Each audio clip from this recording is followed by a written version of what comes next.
ಸ್ನೇಹಿತರೆ ಇವಾಗ ನೋಡ್ತಿರ್ಬೋದು ದೇವಸ್ಥಾನ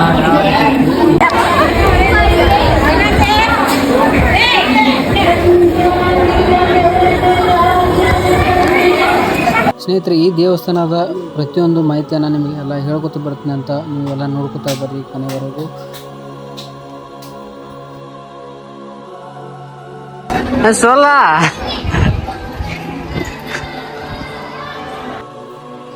ಸ್ನೇಹಿತರೆ ಇದು ನೋಡ್ತಿದ್ರಲ್ಲ, ಇದು ಅಮ್ಮನವರ ಬಲಿಪೀಠ ಮತ್ತು ಅದ್ರ ಬಾಜುನ ಐತೆ ನೋಡ್ರಿ, ಅದು ಧ್ವಜಸ್ತಂಭ ಸ್ನೇಹಿತರೆ. ಆ ಧ್ವಜಸ್ತಂಭನ ನೋಡೋಕೆ ಕಣ್ಣು ಸಾಲಂಗಿಲ್ಲ ಸ್ನೇಹಿತರೆ, ಅಷ್ಟು ಚೆಂದಾಗಿ ಐತಿ ಸ್ನೇಹಿತರೆ. ಇದು ನೋಡ್ಬೋದು, ನಿಮಗೆ ತೋರಿಸ್ತೀನಿ ಅಂತ ನೋಡಿ ದಯವಿಟ್ಟು ಯಾವ ರೀತಿ ಐತಿ. ಎತ್ತರವಾಗಿ ಐತಿ, ಒಂಥರ ಬಂಗಾರ ಕಲರ್ ಹಳಿತೈತಿ ಸ್ನೇಹಿತರೆ, ಪಳ ಪಳ ಪಳ ಅಂತ ಮುಂದೆ ತಿಳಿದ್ವಿ ಅಂದ್ರೆ ಗೊತ್ತಾಗ್ತೈತಿ ಸ್ನೇಹಿತರೆ. ನೋಡ್ರಿ ಯಾವ ರೀತಿ ಸ್ನೇಹಿತರೆ. ಸದ್ದು ನೀವು ನೋಡತ್ತಿರಲ್ಲ, ಇದು ಅಮ್ಮನವರ ಒಂದು ವಾಹನ ಸ್ನೇಹಿತರೆ, ಸಿಂಹ. ನಿಮಗೆ ತೋರಿಸ್ತೀನಿ ನೋಡಿ ಸ್ನೇಹಿತರೆ, ಅದು ಬಂಗಾರ ಕಲರ್ ಐತಿ. ಯಾವ ರೀತಿಯಾಗಿ ಅದ್ಭುತವಾಗಿ ಕಾಣ್ತೈತಿ ನೋಡಿ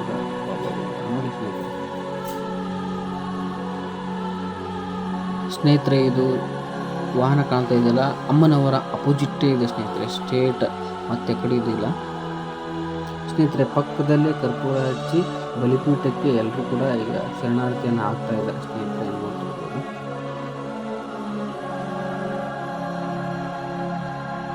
ಸ್ನೇಹಿತರೆ, ಈ ಧ್ವಜಸ್ತಂಭದ ಮ್ಯಾಗ ವಾಸ್ತುಶಿಲ್ಪವನ್ನು ಕೆತ್ತಿದ್ದಾರೆ ಸ್ನೇಹಿತರೆ, ಅದ್ಭುತವಾಗಿ ಕೆತ್ತಿದ್ದಾರೆ ಸ್ನೇಹಿತರೆ. ಮೇಲೆ ನೋಡ್ಬೋದು ಅಮ್ಮನವರು ಕೂಡ ಆಗಾರ ಸ್ನೇಹಿತರೆ. ಹಾಗೆ ಮೇಲೆ ಡಿಸೈನ್ ನೋಡಿ ಸ್ನೇಹಿತರೆ, ಯಾವ ರೀತಿ ಅದ್ಭುತ ಐತಿ. ಒಂದ್ರ ಮ್ಯಾಗ ಯಾವ ರೀತಿ ಐತಿ ನೋಡಿ ಸ್ನೇಹಿತರೆ. ಮತ್ತು ಮ್ಯಾಗ ನೋಡಿದಾಗ ಭಾರಿ ಐತಿ ಸ್ನೇಹಿತರೆ. ದೇವಸ್ಥಾನದ ಒಳಗಡೆನೆ ನಾವು ದೀಪ ಹಚ್ಬೋದು ಸ್ನೇಹಿತರೆ. ಹೊರಗಡೆ ತಂದು ಅಲ್ಲಿ ಮಾರ್ತಾ ಇರ್ತಾರೆ ಸ್ನೇಹಿತರೆ. ಅದನ್ನ ತಂದು ನಾವು ದೇವರಿಗೆ ಅರ್ಪಣೆಯನ್ನು ಸಲ್ಲಿಸ್ಬೋದು ಸ್ನೇಹಿತರೆ. ತುಂಬ ಜನರು, ಸಾಕಷ್ಟು ಜನರು ದಿನ ದೀಪನೇ ಹಚ್ತಿರ್ತಾರೆ ಸ್ನೇಹಿತರೆ. ನೋಡ್ತಿರ್ಬೋದು ಅದ್ಭುತವಾಗಿ ಒಂಥರ ನೋಡಲಿಕ್ಕೆ ಒಂಥರ ಸ್ನೇಹಿತರೆ. ಇದು ಏನು ನೋಡ್ತಾ ಇದ್ದೀರಾ, ಇದು ಕ್ಯೂ ಲೈನ್ ಸ್ನೇಹಿತರೆ. ಇದರಿಂದ ನಾವು ಒಳಗಡೆ ಹೋಗ್ಬೇಕಾಗುತ್ತೆ ಸ್ನೇಹಿತರೆ, ಪಾಳೆ ಹಚ್ಬೇಕಾಗುತ್ತೆ. ಪಾಳೆ ಹಚ್ಚಿದ ನಂತರ ದೇವ್ರ ದರ್ಶನ ಆಗ್ತೈತಿ. ಆಮೇಲೆ ನಾವು ದೇವರ ಸುತ್ತಾಡಿ ಎಲ್ಲ ಇದು ಮಾಡ್ಬೋದು ಸ್ನೇಹಿತರೆ. ಸ್ನೇಹಿತರೆ ನೋಡ್ಬೋದು ಎಷ್ಟು ಅದ್ಭುತವಾಗಿ ಕಾಣತೈತಿ. ಈಗ ನಾವು ಸ್ವಲ್ಪ ಮುಂದಕ್ಕೆ ಹೋದಿವಪ್ಪ ಅಂತಂದ್ರೆ ನಮ್ಮ ಅಮ್ಮನವರ ಗರ್ಭಗುಡಿ ಕಾಣ್ತೈತಿ ಸ್ನೇಹಿತರೆ. ನೋಡ್ಬೋದು ಸ್ನೇಹಿತರೆ, ಇಲ್ಲಿ ಬಂಗಾರ ಕಲರ್ದ ಮ್ಯಾಕ್ ಕಾಣ್ತೈತಿ ನೋಡಿ, ಇದೇ ಅಮ್ಮನವರ ಒಂದು ಗರ್ಭಗುಡಿ ಸ್ನೇಹಿತರೆ. ಉಳಿಕೆದ್ದೆಲ್ಲ ಏನಿರ್ತಾವೆ ಅಂತಂದ್ರೆ ಸ್ನೇಹಿತರೆ, ಗೋಪುರಗಳು ಇರ್ತಾವೆ, ಅವು ವೈಟ್ ಕಲರ್ ಇರ್ತಾವೆ. ಇವು ಸ್ನೇಹಿತರೆ, ಇದು ಅಮ್ಮನವರ ದೇವಸ್ಥಾನ ಐತಲ್ಲ, ಅದು ಬಂಗಾರ ಕಲರ್ದ ಒಂದು ಗೋಪುರ ಇರ್ತೈತಿ ಸ್ನೇಹಿತರೆ.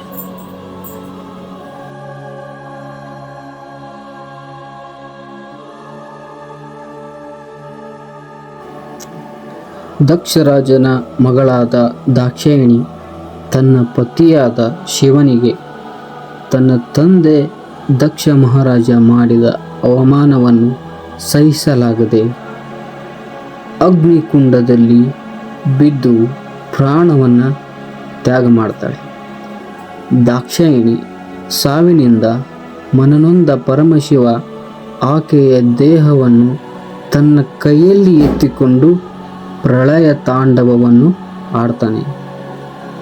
ಆಗ ಈ ಪ್ರಳಯ ತಾಂಡವದಿಂದ 3 ಲೋಕಕ್ಕೆ ಉಂಟಾಗಬಹುದಾದ ಹಾನಿಯನ್ನು ತಡೆಯಲು ಮಹಾವಿಷ್ಣು ತನ್ನ ಸುದರ್ಶನ ಚಕ್ರದಿಂದ ದಾಕ್ಷಾಯಿಣಿ ದೇಹವನ್ನು ತುಂಡು ತುಂಡಾಗಿ ಮಾಡ್ತಾನೆ. ಆಕೆಯ ದೇಹದ ವಿವಿಧ ಭಾಗಗಳು ಭಾರತದ 18 ಪ್ರದೇಶಗಳಲ್ಲಿ ಬೀಳ್ತವೆ. ಆ ಪ್ರದೇಶಗಳನ್ನು ಅಷ್ಟದಶ ಶಕ್ತಿ ಪೀಠಗಳು ಎಂದು ಕರೀತಾರೆ. ಕಾಂಚೀಪುರಂನಲ್ಲಿ ಕಾಮಾಕ್ಷಿ ದೇವಾಲಯವು ಅಷ್ಟದಶ ಶಕ್ತಿ ಪೀಠಗಳಲ್ಲಿ ಒಂದಾಗಿದ್ದು, ಈ ದೇವಾಲಯದಲ್ಲಿ ದಾಕ್ಷಾಯಿಣಿಯ ನಾವಿ ಬಿದ್ದಿದೆ ಎಂದು ಹೇಳಲಾಗ್ತದೆ. ಈ ದೇವಾಲಯದ ಗರ್ಭಗುಡಿಯನ್ನು ಗಾಯತ್ರಿ ಮಂಟಪ ಎಂದು ಕರೆಯುತ್ತಾರೆ. ಈ ಗರ್ಭಗುಡಿಯ ಒಳಗಡೆ ಅಮ್ಮನವರು ಪದ್ಮಾಸನದಲ್ಲಿ ಕುಳಿತುಕೊಂಡಿರುತ್ತಾರೆ. ಅಮ್ಮನವರಿಗೆ 4 ಕೈಗಳು ಇರುತ್ತವೆ.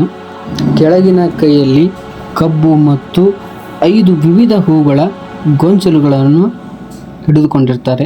ಆಕೆಯ ಮೇಲಿನ ಕೈಯಲ್ಲಿ ಪಾಶ ಮತ್ತು ಅಂಕುಶ ಎಂಬ ಆಯುಧಗಳು ಇರುತ್ತವೆ. ಅಮ್ಮನವರು ಉಗ್ರ ರೂಪದಲ್ಲಿದ್ದಾಗ ಬಲಿಗಳನ್ನು ಪಡಿತಾ ಇರ್ತಾರೆ. ಆದಿಶಂಕರಾಚಾರ್ಯರು ಅಮ್ಮನವರು ಉಗ್ರ ರೂಪವನ್ನು ಶಾಂತಿಗೊಳಿಸಲು ಶ್ರೀಚಕ್ರವನ್ನು ಪ್ರತಿಷ್ಠಾಪನೆ ಮಾಡ್ತಾರೆ. ಭಕ್ತಾದಿಗಳು ಶ್ರೀಚಕ್ರಕ್ಕೆ ಪೂಜೆ ಸಲ್ಲಿಸುತ್ತಾರೆ. ಅಮ್ಮನವರನ್ನು ಆದಿಶಂಕರಾಚಾರ್ಯರು ಈ ಪ್ರದೇಶವನ್ನು ಬಿಟ್ಟು ಹೊರಗಡೆ ಹೋಗಬೇಡಿ ಎಂದು ಬೇಡಿಕೊಳ್ತಾರಂತೆ. ಅಮ್ಮನವರ ಉತ್ಸವ ಸಮಯದಲ್ಲಿ ಶಂಕರಾಚಾರ್ಯರ ಅನುಮತಿ ಪಡೆದು ಹೊರಗಡೆ ಬರ್ತಾರಂತೆ. ಸ್ನೇಹಿತರೆ, ಅಲ್ಲೇ ಪಕ್ಕದಲ್ಲೇ ಮತ್ತು ಅಲ್ಲಿ ಏನೈತಪ್ಪ ಅಂತಂದ್ರೆ ಶಿವನ ಒಂದು ಮೂರ್ತಿ ಐತಿ ಸ್ನೇಹಿತರೆ. ನೀವು ಇಲ್ಲಿ ನೋಡ್ಬೋದು. ಇದೆಲ್ಲಪ್ಪ ಅಂತಂದ್ರೆ ಕ್ಯೂ ಹಚ್ತಿರ್ತೀವಲ್ಲ ಅದ್ರ ಬಾಜುನೇ ಇರ್ತೈತಿ ಸ್ನೇಹಿತರೆ. ನೋಡ್ಬೋದು ಸ್ನೇಹಿತರೆ, ಅದ್ಭುತವಾಗಿ ಕಾಣಕತ್ತದು. ಮತ್ತು ಇಲ್ಲಿ ಇದೆಲ್ಲ ನೋಡತ್ತಿರಲ್ಲ, ಇದು ಕ್ಯೂ ಲೈನ್ ಸ್ನೇಹಿತರೆ. ಇದೆಲ್ಲ ಬಾಜು ಹಿಂಗೆ ಲೈನ್ ಹಚ್ಚಿರ್ತಾರೆ. ಭಾಳ ಕಂಡಾಬಿಡಿ ಇರ್ತದೆ ಮಂದಿ. ಬಟ್ ಹಂಗೆ ನಾವು ದೇವ್ರ ದರ್ಶನ ಮಾಡ್ಕೊಂಬರ್ಬೇಕಾಗ್ತದೆ. ನೀವು ನೆಕ್ಸ್ಟ್ ಬರ್ರಿ ನೋಡ್ರಿ, ಎಷ್ಟು ಅದ್ಭುತವಾಗಿ ಕಾಣತೈತಿ ಸ್ನೇಹಿತರೆ. ವೈಭವದಿಂದ, ವಾಸ್ತುಶಿಲ್ಪದ ವೈಭವದಿಂದ ಕೂಡೈತಿ ಸ್ನೇಹಿತರೆ. ಅಷ್ಟು ಅದ್ಭುತ ನೋಡಿ. ಈಗ ನೀವು ನೋಡತ್ತಿರಲ್ಲ, ಇಲ್ಲಿ ಈ ಮಂಟಪಗಳು ಸುತ್ತಲೂ ಒಂದು 4 ಮಂಟಪಗಳದಾವ ಸ್ನೇಹಿತರೆ. ಅದ್ಭುತವಾಗಿ ಕಾಣ್ತಾವೆ ಇವು ಸ್ನೇಹಿತರೆ, ಮಸ್ತ್ ಅದಾವು. ನೀವು ಹೋದ್ರಪ್ಪ ಅಂತಂದ್ರೆ ಮಿಸ್ ಮಾಡದೆ ಇವೆಲ್ಲ ನೋಡ್ಕೊಂಡು ಬರ್ರಿ ಸ್ನೇಹಿತರೆ. ನಾವೆಲ್ಲ ಹೋಗಿದ್ದಕ್ಕೂ ಒಂದು ಸಾರ್ಥಕ ಆಯ್ತು ಸ್ನೇಹಿತರೆ. ಅಷ್ಟು ಅದ್ಭುತವಾಗಿ ದೇವಸ್ಥಾನಗಳನ್ನು ನೋಡಿದ್ದೀವಿ ಸ್ನೇಹಿತರೆ. ನಮ್ಮ ಕಣ್ಣುಗಳು ಕೂಡ ಪಾವನವಾದವು ಅಂತ ಹೇಳ್ಬೋದು ಸ್ನೇಹಿತರೆ. ಅಲ್ಲಿ ಪಕ್ಕದಲ್ಲೇ ನಿಮ್ಗೆ ಒಂದು ಕಲ್ಯಾಣಿ ತೋರಿಸ್ತೀನಿ ಸ್ನೇಹಿತರೆ. ಇದು ಅದ್ಭುತವಾದ ಕಲ್ಯಾಣಿ ಸ್ನೇಹಿತರೆ. ಇದನ್ನು ನೋಡೋಕೆ ನಮಗೆ ಕಣ್ಣ ಸಾಲಂಗಿಲ್ಲ ಸ್ನೇಹಿತರೆ. ಆ ನಮೂನಿ ಅದ್ಭುತವಾಗಿ ಐತಿ ಸ್ನೇಹಿತರೆ. ಇದು ಅಗದಿ ಇದು ಏನಪ್ಪ ಅಂತಂದ್ರೆ, ಈ ದೇವಸ್ಥಾನ ಹೆಚ್ಚು ಕಡಿಮೆ 5 ಎಕರೆ ಜಾಗದಾಗ ಐತಿ ಸ್ನೇಹಿತರೆ. ಮತ್ತು ಇಲ್ಲಿ ನೋಡ್ಬೋದು ಬಾಜುನೇ ಒಂದು ಸ್ನೇಹಿತರೆ, ಅಲ್ಲೇ ಕಲ್ಯಾಣಿ ಬಾಜುನೇ ಒಂದು ವಿಷ್ಣು ದೇವರ ಒಂದು ದೇವಸ್ಥಾನ ಐತಿ ಸ್ನೇಹಿತರೆ. ನೀವು ನೋಡ್ಬೋದು, ನಿಮ್ಮ ಕಾಡಾತೈತೆ ಅನ್ಕೋತೀನಿ. ಅದ್ಭುತ ಸ್ನೇಹಿತರೆ, ಅದ್ಭುತ. ನಾವೆಲ್ಲ ಇಲ್ಲೆಲ್ಲ ಹೋಗಿ ಬರಬೇಕು ಸ್ನೇಹಿತರೆ. ಜೀವನದಾಗ ಒಮ್ಮೆರೆ ನಮ್ಮ ಹಿಂದೂ ದೇವಾಲಯಗಳನ್ನು ನೋಡಬೇಕು ಅಂತಂದ್ರೆ ಒಂದು ನಮ್ಮ ಅದೃಷ್ಟ ಸ್ನೇಹಿತರೆ. ಅದು ನೋಡಿ ಸ್ನೇಹಿತರೆ ಹೆಂಗೈತಿ ಕಲ್ಯಾಣಿ ಪಕ್ಕದಲ್ಲಿ ಅಲ್ಲಿ ದ್ವಾರ ಬಾಗಿಲು, ಅದ್ರ ನಡ್ಬರ್ಕ ಮತ್ತೇನೋ ಐತಿ. ಸೂಪರ್ ಸ್ನೇಹಿತರೆ. ನಾವಂತರೂ ಇಲ್ಲಿ ಹೋಗಿದ್ದಕ್ಕೂ ಸಾರ್ಥಕ ಆಯ್ತು ಅಂದ್ಕೊಂಡ್ವಿ ಸ್ನೇಹಿತರೆ. ನಾವು ಇಷ್ಟೆಲ್ಲ ಅಡ್ಡಾಡಿದ್ವಿ ಅಂತಂದರೆ ತುಂಬ ದೇವಸ್ಥಾನಗಳನ್ನು ಅಡ್ಡಾಡಿದ್ವಿ ಸ್ನೇಹಿತರೆ. ನೀವು ಕೂಡ ಅಡ್ಡಾಡಿ ಒಂದಿನ ಯಾವಾಗಾರ ಒಂದು ಸೌಂಡ್ ಮಾಡಿಕೊಂಡು, ದಿನ ಇದ್ದಿದ್ದೇ ಇರ್ತದೆ ನಮ್ಮ ಕೆಲಸ ಕಾರ್ಯಗಳು. ಆದರೂ ಅಂಥ ಟೈಮ್ದಾಗ ನಾವು ಬಿಡು ಮಾಡಿಕೊಂಡು ಕೆಲವೊಂದು ದೇವಸ್ಥಾನಕ್ಕೆ ಭೇಟಿ ನೀಡಿದ್ವಿ ಅಂತಂದರೆ ನಮ್ಮ ಮನಃಶಾಂತಿಗೆ ಒಂದು ಹೆಲ್ಪ್ ಆಗುತ್ತೆ ಅನ್ನೋದೊಂದು ಉದ್ದೇಶ ಸ್ನೇಹಿತರೆ.